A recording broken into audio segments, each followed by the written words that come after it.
नमस्कार, मैं हूं ऋषभ अग्रवाल और आपका बहुत बहुत स्वागत है छत्तीसगढ़ कौशल्या भूमि में। बुलेटिन की शुरुआत करेंगे। मुख्यमंत्री विष्णुदेव साय ने जनप्रतिनिधियों, अधिकारियों, कर्मचारियों के साथ प्रधानमंत्री नरेंद्र मोदी के मन की बात के 121वें एपिसोड की कड़ी सुनी। प्रधानमंत्री ने मन की बात कार्यक्रम में दंतेवाड़ा के विज्ञान केंद्र की तारीफ की। उन्होंने कहा कि भारत का युवा तेजी से साइंस, टेक्नोलॉजी और इनोवेशन की दिशा में आगे बढ़ रहा है।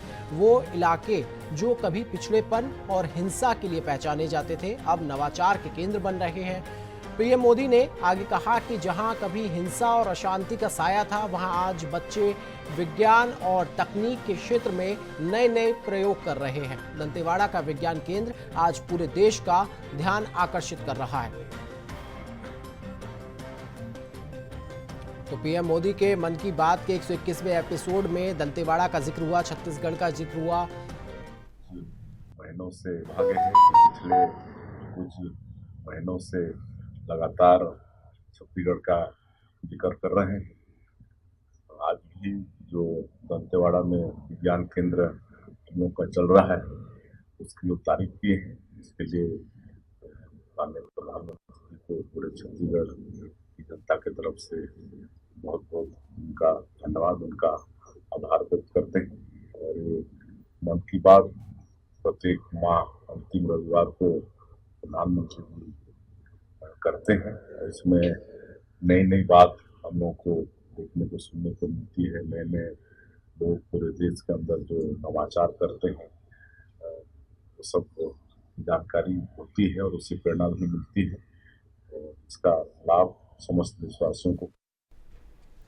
वहीं मुख्यमंत्री विष्णुदेव साय ने कहा कि अघरिया समाज का इतिहास अत्यंत गौरवशाली है, जिसकी जड़ें भारतीय सभ्यता की गहराइयों से जुड़ी हुई हैं। उन्होंने आह्वान किया कि विकसित छत्तीसगढ़ के निर्माण में अघरिया समाज अपनी पूरी दक्षता के साथ योगदान दे।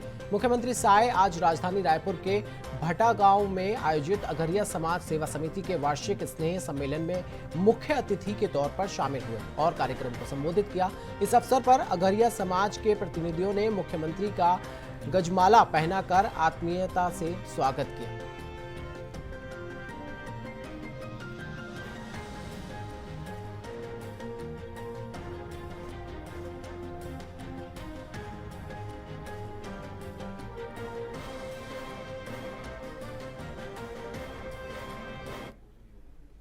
खबरों में आगे बढ़ते हैं। रायपुर मुख्यमंत्री विष्णुदेव साय राजधानी के दीनदयाल ऑडिटोरियम में आयोजित छत्तीसगढ़ तेलघानी विकास बोर्ड के नवनियुक्त अध्यक्ष जितेंद्र कुमार साहू के पदभार ग्रहण एवं अभिनंदन समारोह में शामिल हुए।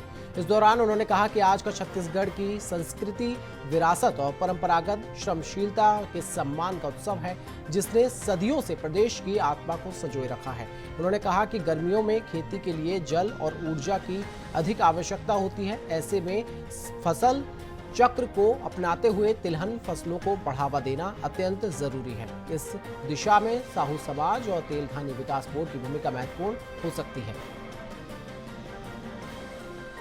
तो आपको बताएं कि तेलघानी विकास कार्यक्रम में पहुंचे थे। मोदी की गारंटी में एक और वादा था कि हम लोगों को उनके पंचायत में ही पूरा भुगतान की व्यवस्था देंगे, पंचायत से बाहर उनको जाना नहीं पड़ेगा। तो वो भी हम लोग अभी पूरा किए हैं। अभी 14 अप्रैल बाबा साहब भीमराव अम्बेडकर की जयंती थी। उस दिन कुल 146 विकासखंड हमारे प्रदेश में हैं। तो हर विकासखंड से 10-10 ग्राम पंचायत का चयन करके 1460 ग्राम पंचायत का CSC कॉमन सर्विस सेंटर इससे MOU किए हैं। और अभी जो 24 अप्रैल जो राष्ट्रीय पंचायती राज दिवस था, उस दिन वहां पर CSC काम करना शुरू कर दिया। कुल 1460 पंचायत में पंचायत भवन के अंदर ही CSC का एक सुसज्जित कंप्यूटर युक्त वहां पर ऑफिस खुल गया है। और अब सारा पैसा वहीं से लोगों को मिलेगा, चाहे महतारी बंधन योजना का हो, चाहे किसानों का धान का कीमत हो, चाहे प्रधानमंत्री आवास का पैसा हो, सब वहीं से मिलेगा। लोगों को बैंक जाना नहीं पड़ेगा। CSC का लिंकिंग होगा बैंक से और वो लोग CSC वाले वहीं पर किसानों को, चाहे जो भी पंचायत के रहने वाले हैं, उनको पैसा वहीं पर उपलब्ध कराएंगे। और साथ ही साथ वहाँ सारा कागजात, चाहे आय प्रमाण पत्र है, निवास प्रमाण पत्र है, जाति प्रमाण पत्र है, ये सब वहीं से उनको उपलब्ध होगा। छत्तीसगढ़ के बीजापुर जिले के कर्रे गुट्टा पहाड़ी में सुरक्षा बल और नक्सलियों के बीच मुठभेड़ लगातार 7वें दिन भी जारी है। नक्सलियों के खिलाफ ये सबसे बड़ा ऑपरेशन चलाया जा रहा है। अभियान में जवानों को लगातार बड़ी सफलता मिल रही है। अब जवानों ने अभियान की गति को बढ़ा दिया है। इस ऑपरेशन के दौरान एक वीडियो सोशल मीडिया पर वायरल हो रहा है, जिसमें जवान नक्सलियों के लगाए गए बियर बम को बरामद करते हुए नजर आ रहे हैं। बता दें, ये ऑपरेशन उसूर के घने जंगलों, खासकर कर्रे गुट्टा और दुर्गम राज गुट्टा क्षेत्र में चलाया जा रहा है। इस अभियान में सीआरपीएफ, डीआरजी, एसटीएफ, कोबरा और ग्रेहाउंड फोर्स के हजारों जवानों की तैनाती की गई है। ऑपरेशन की निगरानी के लिए ड्रोन और सैटेलाइट तकनीक का उपयोग भी किया जा रहा है। तो आपको बताएं कि बीजापुर में लगातार सुरक्षा जवान जो हैं अभियान चला रहे हैं, सर्च अभियान चला रहे हैं। वहीं पिछले 7 दिनों से लगातार नक्सलियों के बीच और सुरक्षा बलों के बीच में मुठभेड़ जारी है। जवानों ने बियर बम भी बरामद किए हैं और तमाम चीज़ें वहां पे बरामद हो रही हैं, जिससे अंदाज़ा लगाया जा सकता है कि कितनी खतरनाक प्लानिंग नक्सलियों के द्वारा की गई थी सुरक्षा कर्मियों को चोट पहुंचाने के लिए। फिलहाल लगातार अभियान जारी है इलाके में। सभी पहाड़ियों पर जंगल के जो क्षेत्र हैं उसमें भी लगातार सर्च अभियान किया जा रहा है।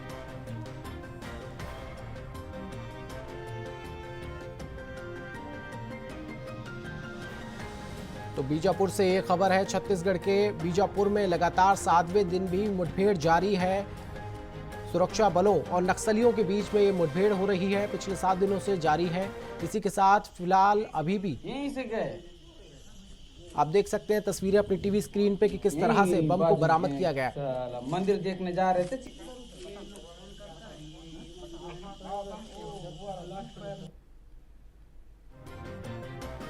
तो तस्वीरें आ रही हैं बीजापुर से, जहां पे आईईडी बियर बम को बरामद किया है सुरक्षा बलों ने। इसी के साथ इलाके में सर्च ऑपरेशन भी लगातार जारी है। यहीं से गए,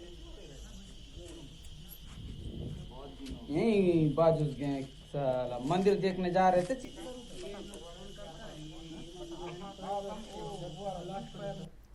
और इस खबर पर ज्यादा जानकारी के साथ रायपुर से मनोज शुक्ला हमारे सहयोगी बने हुए हैं।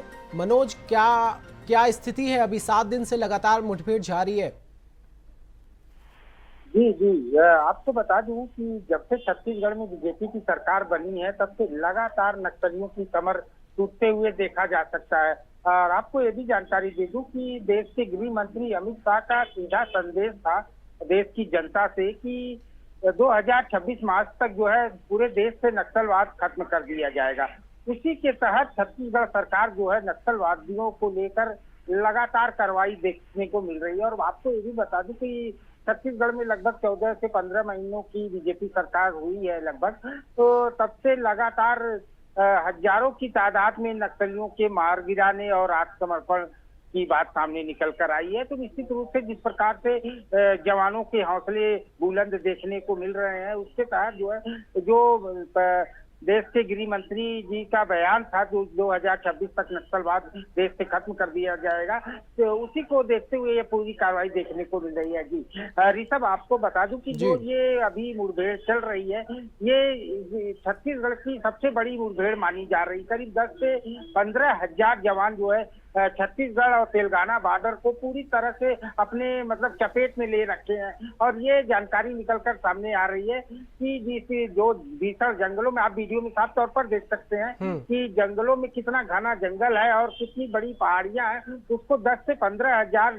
देश के जवानों ने घेर रखा है। और ये जानकारी निकलकर सामने आ रही कि उसमें करीब 1 से 1.5 हजार हार्ड कोर के नक्सली जो है वहां पर छिपे हुए हैं। जी बिल्कुल मनोज, लेकिन एक सवाल है कि लगातार इसी इलाके में सर्च अभियान पिछले दिनों भी चलाया गया था और उस दौरान भी मुठभेड़ हुई थी, कुछ जवान घायल भी हुए थे और जो नक्सली हैं उनको भी चोट पहुंची थी। उसके बारे में क्या अपडेट है?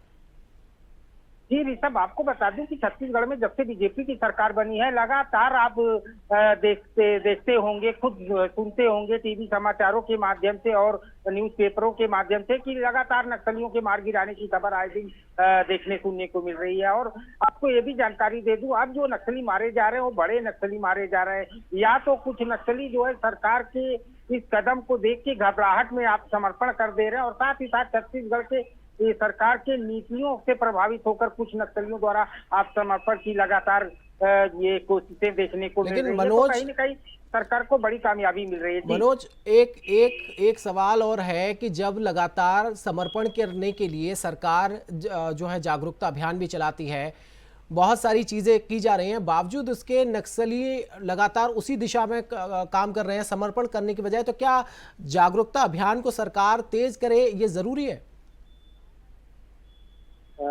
ऋषभ, आपको बता दूं कि छत्तीसगढ़ सरकार का पूरा प्रयास है कि नक्सली जो है मुख्य धारा से जुड़ जाए। उसके लिए तमाम तरह की योजनाएं छत्तीसगढ़ सरकार द्वारा चलाई जा रही है। लेकिन उसके बावजूद कहीं कुछ नक्सलियों को बात समझ में आती है, कुछ नक्सलियों को ये बात सरकार की जो नीति है वो समझ में नहीं आ रही है, जिसको लेकर जो हार्डकोर नक्सली है, ये कहा जा सकता है कि जो शुरू से नक्सलवाद को जन्म दिए हैं, वो जो बड़े नक्सली हैं जी, उनके ऊपर जो है लाखों का इनाम है। ऐसे हार्डकोर नक्सली जो है ये सरकार की बातें मानने को बाध्य नहीं हो रहे हैं। तो जिसको लेकर सरकार का सीधा सीधा संदेश था कि या तो आप मुख्य धारा से जुड़े या गोली का शिकार होंगे। तो ये उसी के तहत ये जो है कार्रवाई लगातार जवानों द्वारा की जा रही है, और ये जो इस बार की जो कार्रवाई है, ये इसको आखिरी ये कार्रवाई कहा जा सकता है। जिस प्रकार से छत्तीसगढ़ में ऐसी कार्रवाई देखने को नहीं मिली है। 7 दिनों से कम से कम 10 से 15 हजार जवान जो है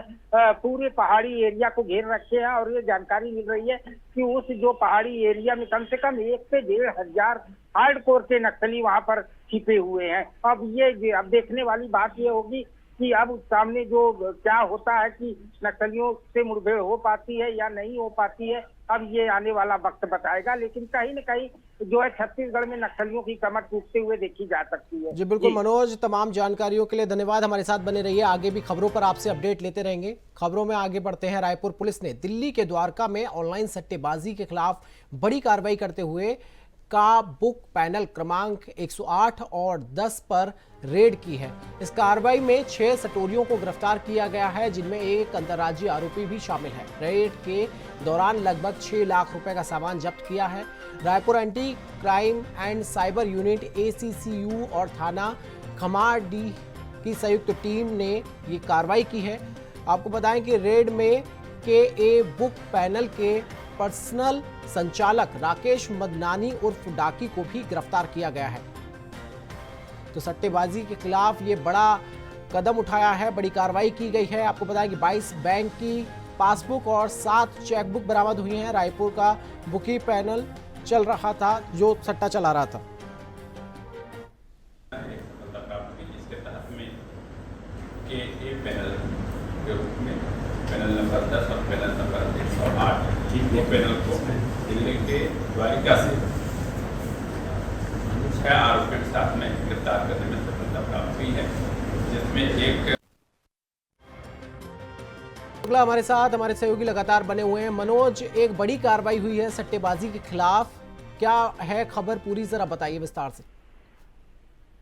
जी ऋषभ, बिल्कुल ऋषभ, आपको बता दूं कि छत्तीसगढ़ में ये जो सट्टे का कारोबार है, ये महादेव सट्टे से जुड़ा हुआ सब है। महादेव सट्टा जो है अब एक चर्चित ऐप, ये सट्टा ऐप हो चुका है, जो IPL मैचों को जो है गलत तरीकों से, इसमें युवा वर्ग पूरी मकर जाल में इसके फंस चुका है। और महादेव सट्टा ऐप के ही ये सब जो है, इसको ब्रांचेस कहा जा सकता है। जो ये कन्नड़ जो है ऐप है, और तमाम ऐप से कई ऐप हैं जिसके द्वारा जो नवयुवकों को गुमराह किया जाएगा। छोटी मोटी लालचों के लिए नवयुवकों को इसमें पूरे मकर जाल में नवयुवक फंसता जा रहा है, जो ये नवयुवकों के लिए भी घातक है और देश के लिए भी घातक है। तो ऐसे में जो है लगातार छत्तीसगढ़ की पुलिस, रायपुर की पुलिस लगातार इस पर कार्रवाई करती हुए नजर आ रही है। सिर्फ ये जो अभी दिल्ली से 6 सटोरी गिरफ्तार हुए हैं, इतना ही नहीं, रायपुर की पुलिस रायपुर राजधानी में जो है आए दिन जो है सट्टा मामले में जो है गिरफ्तारियां कर रही है। तो कहीं न कहीं ये सरकार का ये संकल्प है, प्रतिबद्ध है सरकार की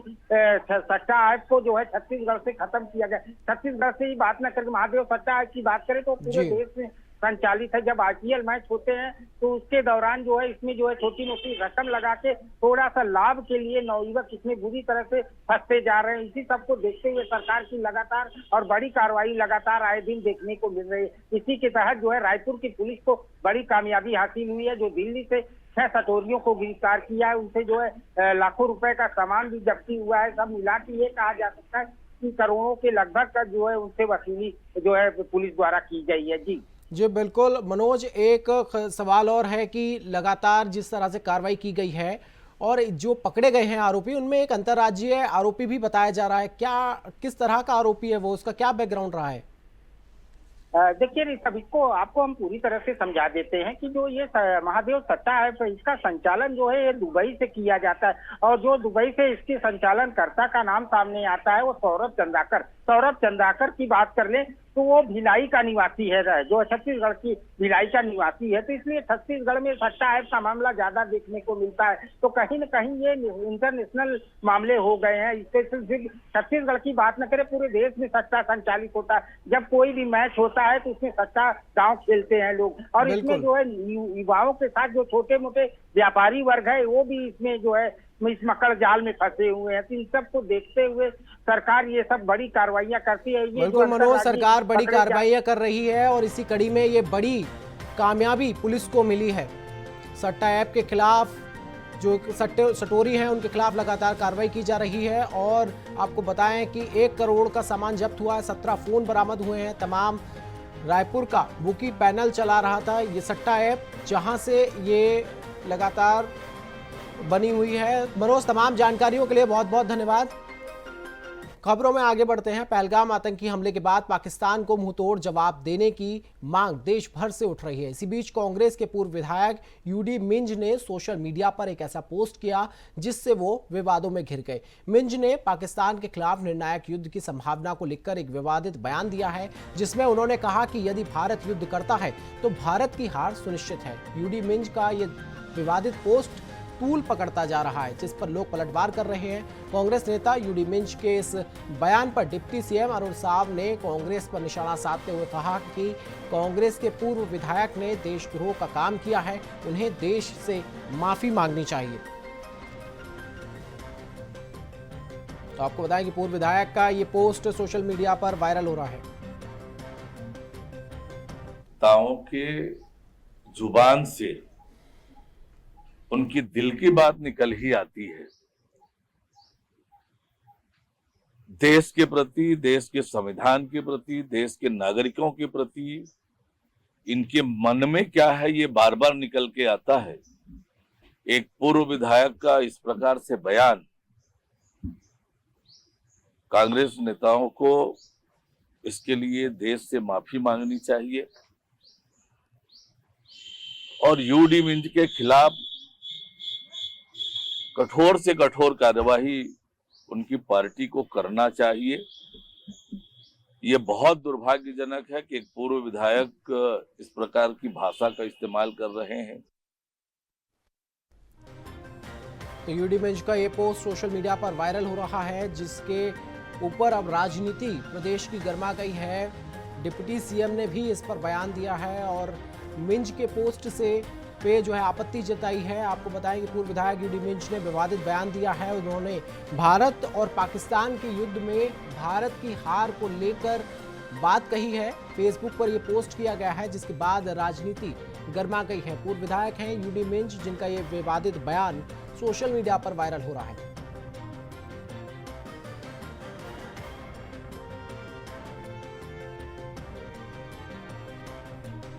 पूर्व विधायक का पाकिस्तान प्रेम इस पोस्ट में दिखाई दे रहा है। पूर्व विधायक यूडी मिंज ने सोशल मीडिया पर ये पोस्ट किया, जिसमें उन्होंने पाकिस्तान और भारत की संभावित जो लड़ाई है अगर होती है तो उसमें उस युद्ध में भारत की हार को लेकर बात कही है, जिसके बाद से सियासी घमासान मचा हुआ है छत्तीसगढ़ में।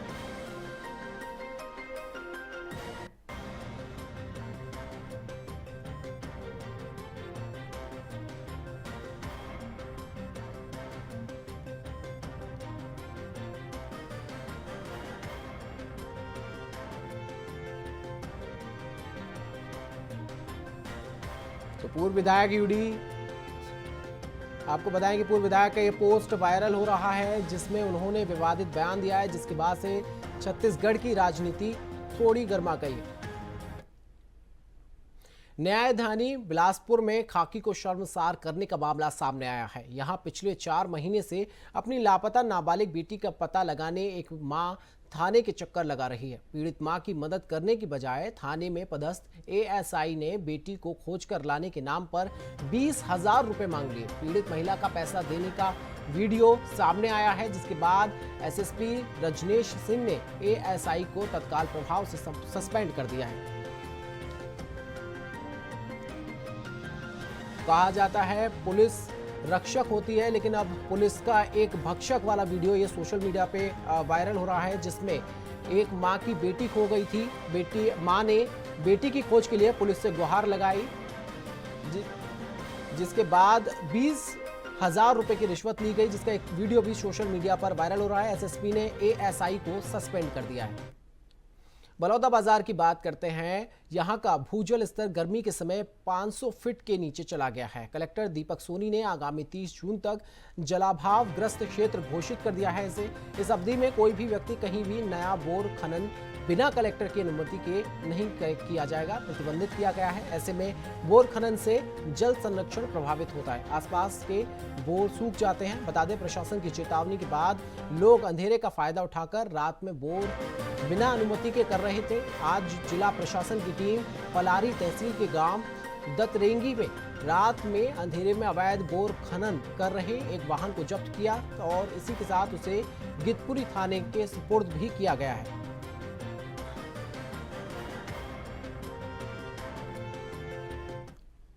जम्मू कश्मीर के पहलगाम में हाल ही में हुए आतंकी हमले के बाद राजधानी रायपुर सहित छत्तीसगढ़ के अन्य क्षेत्रों में यात्रा पर गए 55 यात्री वापस लौट आए हैं। इन यात्रियों ने रायपुर रेलवे स्टेशन पर अपने परिजनों से मिलकर राहत की सांस ली। वे सभी ममता ट्रेवल्स के साथ जम्मू कश्मीर घूमने गए हुए थे। यात्रा के दौरान पहलगाम में आतंकी हमले की सूचना मिलने के बाद सभी पर्यटक वहीं रुक गए थे और अब अपनी यात्रा पूरी करके वो रायपुर लौट आए हैं। बता दें, इन सभी यात्रियों में रायपुर, भिलाई, दुर्ग, राजनांदगांव और बिलासपुर जिले के लोग शामिल थे। ये सभी लोग जम्मू कश्मीर घूमने गए हुए थे। इस दौरान पहलगाम में हुए आतंकी हमले की जानकारी उन्हें मिल गई, जिसके बाद पहलगाम और उसके आसपास के क्षेत्र में सभी पर्यटक रुके रहे। वहां घूमने गए पर्यटक लगातार वापस लौटने की मांग कर रहे थे, जिसके बाद 55 यात्री छत्तीसगढ़ के वापस लौट आए हैं।